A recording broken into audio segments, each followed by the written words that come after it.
Bonjour, je m'appelle Sarah. Il y a quelques mois, j'ai décidé de me sortir des régimes pour essayer de retrouver un rapport plus sain et plus harmonieux avec mon alimentation et avec mon corps. Et j'aide des personnes à en faire de même si c'est leur désir.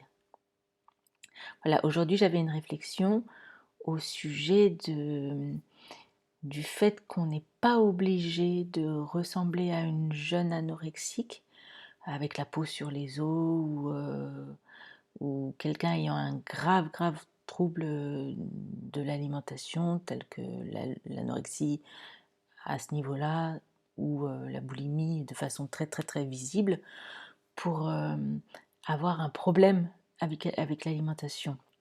En fait, je me suis rendu compte qu'il y avait énormément de femmes euh, qui avaient un problème avec l'alimentation et que j'en faisais partie. Et, euh, Et en fait, ce sont des femmes qui, depuis des années, enchaînent les régimes, les yo-yo. Elles perdent de 5 kilos, elles reprennent 6 kilos, elles reprennent un régime, elles perdent de 8 kilos, elles en reprennent 12, etc., etc. Donc toute leur vie, elles galèrent pour essayer de perdre un peu de... En fait, elles s'affament toute leur vie.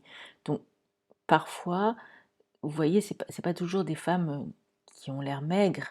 Euh, Souvent, c'est des femmes qui ont un poids normal ou un poids même supérieur à l'IMC, qui est d'ailleurs une connerie, l'IMC, parce que c'est un truc qui a uniquement été créé pour vendre des régimes.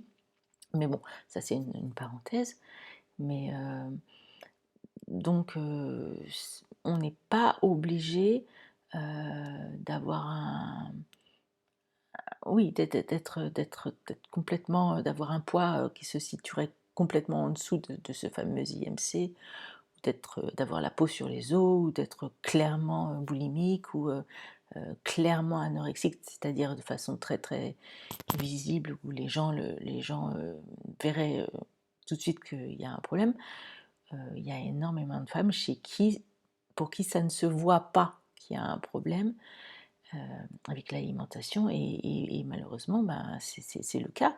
C'est le cas de milliers de femmes qui, comme moi, ont été coincées pendant des années et des années dans ce cycle infernal des régimes et qui donc ont fini par ne plus pouvoir en sortir à moins de passer par une grande prise de poids et de l'accepter. Et ce que j'ai fait, ce qui n'a pas du tout été évident. Et bon, maintenant j'espère que cette prise de poids va diminuer. Maintenant, je ne sais pas, ça fait seulement 11 mois que j'ai lâché ma diète. Donc j'ai pris énormément de poids. C'est un phénomène absolument normal. On prend beaucoup de poids. Ensuite, on est dans un plateau. Puis ensuite, en principe, la théorie veut que très tranquillement, on diminue et qu'on revienne à un poids qui est notre poids naturel, un poids de forme.